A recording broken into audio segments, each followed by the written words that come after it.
ఆ ప్రాంతంలో పారిశ్రామికవేత్తలు సదస్సు పెట్టుకొని ఏదైనా అగ్రిమెంట్స్ ఉంటే కుదుర్చుకుంటారు. అసలు ఈయన 1995 నుంచి బాటలు వేశానన్నాడు కదా. సరే, అదొక అబద్దం అనుకుందాం. 95 నుంచి పర్యటనకు వెళ్తున్నాడు. అప్పుడు ఇవన్నీ మర్చిపోదాం. 2014 తాజాగా అధికారంలోకి వచ్చాడు కదా చంద్రబాబు నాయుడు గారు. అప్పట్లో పరకాల ప్రభాకర్ గారు ఆయనను వేసుకొని ఒక టీంను తీసుకొని వెళ్ళాడు. ఏమన్నా ఉన్నాయా? ఈ రోజున ఆ తొలి పర్యటన చేసిన కారణంగా మనకి పరిశ్రమలు వచ్చాయని చెప్పడానికి ఏదన్నా ఉన్నదా? ఒకటంటే ఒకటి. మనమే ఆంధ్రప్రదేశ్ రాష్ట్రానికి పరిశ్రమలు తీసుకొస్తే మంచిదే. ఇక ఈయన 2015లో మైక్రోసాఫ్ట్ ఫౌండర్ బిల్ గేట్స్ అట్లాగే సీఈఓ సత్యానారాయణలతో సమావేశం అయ్యారన్నారు. బిల్ గేట్స్ గాని సత్యానారాయణలు గాని, సత్యానారాయణలు ఎక్కడో ఆయనే కాదు, మన చిత్తూరు ఆయనే. వాళ్ళ అమ్మ వాళ్ళ నాన్నగారు కూడా ఐఏఎస్, మంచి ఉన్నత స్థాయిలో ఉన్నటువంటి వాళ్లే. ఆ సత్యానారాయణలను కూడా నేనే స్ఫూర్తి అని చెప్పుకుంటే వాళ్ళు ఒకసారి చంద్రబాబు నాయుడు గారిని నువ్వు కాస్త తగ్గించుకుంటే మంచిదని ఇంటికి పోయి వార్నింగ్ ఇచ్చాడు. ఇది అనధికార వార్తలే, దీని గురించి అంతగా పట్టించుకోవాల్సిన పని లేదు. వాళ్ళ ఇద్దరితో సమావేశమయ్యారని చెప్పేసి ఈ పచ్చ మీడియా డబ్బాలు కొట్టింది. ఏమన్నా ఉపయోగం ఉందా ఆంధ్రప్రదేశ్ రాష్ట్రానికి? ఆ తర్వాత విశాఖకు మైక్రోసాఫ్ట్ తో పాటు ఇన్ఫోసిస్, విప్రో డేటా సెంటర్లు అంటూ భారీగా ప్రకటనలు ఇచ్చారు. ఏదైనా చంద్రబాబు నాయుడు హయాంలో 2014 నుంచి 19 వరకు ఇన్ఫోసిస్ గాని విప్రో వాళ్ళు గాని డేటా సెంటర్ పెట్టడం జరిగిందా? ప్రకటనలకే పరిమితమైంది, ఏమన్నా పెట్టారా? అదేవిధంగా రాష్ట్రంలో భారీ హార్డ్వేర్ పరిశ్రమ ఏర్పాటుకు విదేశీ సంస్థలు ముందుకొచ్చాయంటూ ప్రచారం చేశారు. అంటే విదేశీ సంస్థలంటే అని మీరు నోటితో చెప్పగానే సరే, ఒక్క పరిశ్రమ అయినా సరే వచ్చిందా ఆంధ్రప్రదేశ్ రాష్ట్రానికి? ఇక 2016లో ఏం చేశారండి? మియర్ బర్గర్ అంట, మరి పిస్లోమ్ సంస్థల నుంచి సోలార్ మాడ్యూల్ తయారీ యూనిట్స్ అంట. సోలార్ మాడ్యూల్స్ ఎటుపోయినాయో, యూనిట్ల తయారీ ఎటుపోయిందో ఏదైనా ఒక్కటైనా ఉందా అక్కడ? 2000 కోట్లతోటి గర్జీ టెక్స్టైల్ మెగా టెక్స్టైల్ పార్క్ ఎక్కడనుందో విశాఖపట్నంలో పార్క్ అది. వీళ్ళు ప్రచారం చేశారు కదా పార్క్ రెడీ అయిపోయినట్లుగా. అట్లాగే ఇండానీ గ్లోబల్ గోల్డ్ రిఫైనరీతో పాటు నెస్లే, నెల్స్పన్ సంస్థల పెట్టుబడులకు ఆసక్తి అంట. నెస్లో, నెల్స్పన్ ఏంటో మరి అయ్యి ఎక్కడికి వచ్చినాయో. ఇలా పేపర్లో మాత్రం మాకు కనపడతాయి, ఈనాడులో కనపడతాయి, ఆంధ్రజ్యోతిలో కనపడతాయి. ఈ మధ్య వాళ్ళకి వత్తాసు పలుకుతా ఉంది ఆంధ్రప్రభ ఒకటి, ఈ పేపర్లో మాత్రం కనపడతా ఉంది.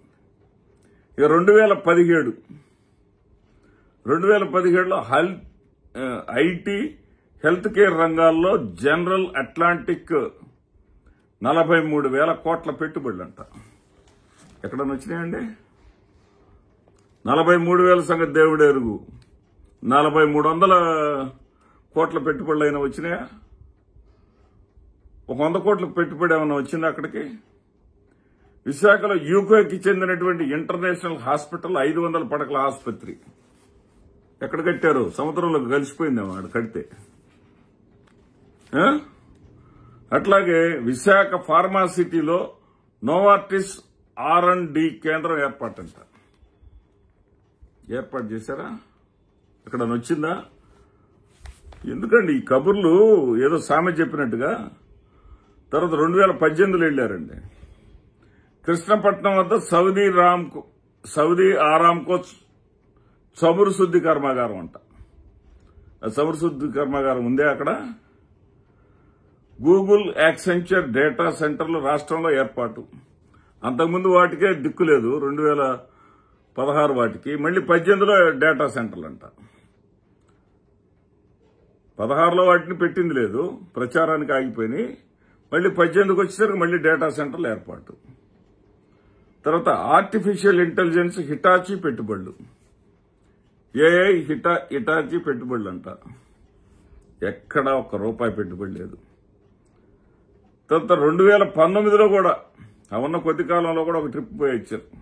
జనరల్ గా జనవరి నెలలోనే వెళ్తుంటారులే, ఆ జనవరిలో కూడా వెళ్లారు. జేఎస్డబ్ల్యూ 3,500 కోట్ల పెట్టుబడులు ఒప్పందం కుదిరిపోయిందంట. ఆ ఒప్పందం మరి ఎక్కడ దాచిపెట్టారు, ఎక్కడ మడిచిపెట్టుకున్నారు? డెలాయిట్ పెగా సిస్టమ్స్ రాష్ట్రంలో యూనిట్ల ఏర్పాటుకు ఆసక్తి. ఇంత పబ్లిసిటీ ఇచ్చారు. ఈ మధ్యలో ఏబిఎన్ ఆంధ్రజ్యోతి వాళ్ళు అయితే అక్కడ వాళ్ళని ఆకర్షించడం కోసం యువనాయకుడైనటువంటి లోకేష్ గారు షడ్రుచులతోటి గోంగూర లాంటి బ్రహ్మాండం వంటి రుచులతోటి భోజనం పెట్టారని, అక్కడ 2016లో టాటా గ్రూప్ చైర్మన్ సైరస్ మిస్త్రీ చంద్రబాబుతో భేటీ అయ్యి తెలుగు పచ్చళ్ల గురించి, తెలుగు కూరల గురించి, తెలుగు పప్పుల గురించి, తెలుగు ఉప్పుల గురించి బ్రహ్మాండం వంటి ప్రచారం చేశారే. అంటే అక్కడ దాకపోయేది మన ఇళ్లలో వండుకునేటటువంటి పచ్చళ్ల గురించి చూపించడానిక, వాళ్ళ రుచులు చూపించడానిక? ఏమన్నా ఒక్క పరిశ్రమ అయినా వచ్చిందా? జగన్మోహన్ రెడ్డి గారు 2022లో వెళ్లారండి దావోస్. 2022లో వెళ్లి ఆయన వీళ్ళందరితో కూడా, ఎవరు, అదానీ గ్రూప్, అదేవిధంగా green energy plant, Adani group తోటి 60,000 కోట్ల రూపాయలతో గ్రీన్ ఎనర్జీ, 28,000 కోట్లది ఒకటి, 37,000 కోట్లది ఒకటి, దాదాపు 1,26,000 కోట్ల విలువైనటువంటి ఒప్పందాలు ఒకే ఒక్క పర్యటనలో చేసుకొచ్చాడు జగన్మోహన్ రెడ్డి గారు. ఆ ఒకే ఒక పర్యటనలో చేసుకొని వస్తే ఈ రోజున నవ్వొస్తుంది. అంటే ఎవరికో పుట్టిన బిడ్డను తమ బిడ్డ అని చెప్పుకోవటంలో, అంటే ఇక్కడ బిడ్డ అంటే మళ్ళీ తప్పుగా అర్థం చేసుకోవద్దు మిత్రులారా.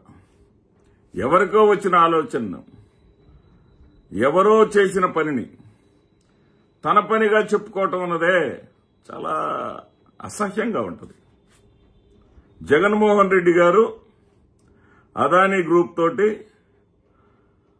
కుదుర్చుకున్నటువంటి ఆ గ్రీన్ ఎనర్జీ,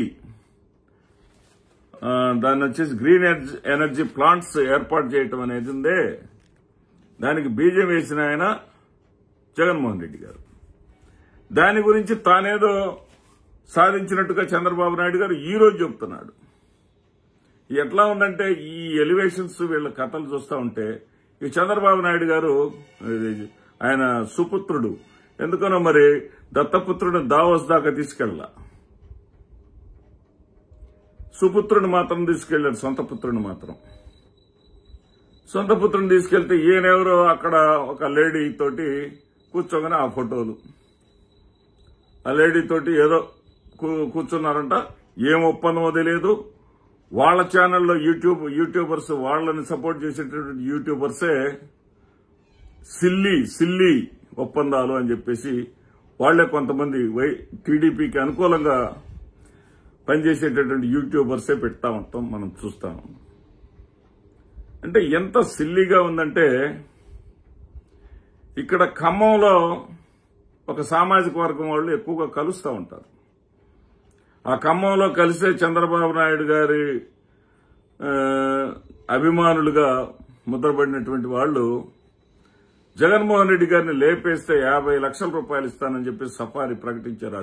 ఆ ఖమ్మం తోటల్లోనే సమావేశమై ఈ కుల సమావేశాల్లో అలా మార్చేశారు తప్ప ఈ దావోస్ వెళ్లి ఏమన్నా సాధించుకొస్తే, ఏదన్నా అక్కడ ఒప్పందం కుదుర్చుకొస్తే, అది ఏమన్నా ఆంధ్రప్రదేశ్ రాష్ట్రంలో ఎగ్జిక్యూట్ అయితే అందరం దాన్ని స్వాగతించవచ్చు. ఇంత పబ్లిసిటీ ఎందుకు, ఇంత ఖర్చులు ఎందుకు? ఆంధ్రప్రదేశ్ రాష్ట్రం మీద ఈ దుబారాన్ని మొత్తం వీళ్ళ ప్రజల నెత్తి మీద వేయటం ఎందుకు? ఎంత జోవియల్ గా ఉందంటే, నిర్దిష్టంగా దావోస్ పర్యటన వల్ల ఫలానా పరిశ్రమ వచ్చింది, జగన్మోహన్ రెడ్డి గారు షంషేర్గా చెప్పుకోవడానికి ఉంది ఆయనకి. 1,26,000 కోట్ల రూపాయల పెట్టుబడులు వచ్చాయి. Davos, Adani group and others తోటి కలవటం వల్ల అని చెప్పుకోవడానికి ఆయనకు ఒక ఆధారం ఉంది. మీకేముంది చెప్పండి? అరే అప్పుడేదో బుక్కా పకీర్లకి ఏదో అదేది నేపాల్ స్వెటర్లు అమ్ముకునే వాడికి కానీ కోట్లు వేసేసి వాడి కోటు తగిలిచ్చి వాడేదో బిజినెస్ మ్యాన్ అని పేపర్లో వేయించుకున్నట్టుగా అప్పట్లో ఎన్టీ రామారావు ముఖ్యమంత్రిగా ఉన్నప్పుడు చంద్రబాబు నాయుడు గారు చేసిన పని అప్పుడు కూడా ఇట్లా కోట్లు వేసుకొని మర్చిపోయా. ఇప్పుడు కోట్లు వేస్తే చంద్రబాబు నాయుడు గారికి అది జగన్మోహన్ రెడ్డి గారి క్రెడిట్ వస్తుందని చెప్పారంట. ఆ కోట్లు తీసేసి స్వెటర్లు వేశారు ఇప్పుడు కొత్తగా. దాంట్లో కూడా ఒక లాజిక్. ఎక్కడ కూడా జగన్ ఫోబియాతో అల్లాడిపోతున్నారండి. మరి ఇక్కడ ఆంధ్రప్రదేశ్ రాష్ట్రంలో ఉన్నప్పుడు విపరీతమైనటువంటి ప్రచారం చేశారు కదా, జగన్మోహన్ రెడ్డి గారు మళ్లీ ముఖ్యమంత్రిగా వస్తాడని చెప్పేసి రాష్ట్రంలో పారిశ్రామికవేత్తలు ముందుకు రావడం లేదు అని. జగన్మోహన్ రెడ్డి గారు ఇక అధికారంలోకి రాలేడు అని చెప్పేసి వీళ్ళకేమైనా అగ్రిమెంట్ రాసి ఇచ్చారా? అట్లాగే మరి దావోస్కి వస్తారు కదా, దావోస్కి వెళ్లినా ఇండియా నుంచి వచ్చేవాళ్లే వచ్చేది.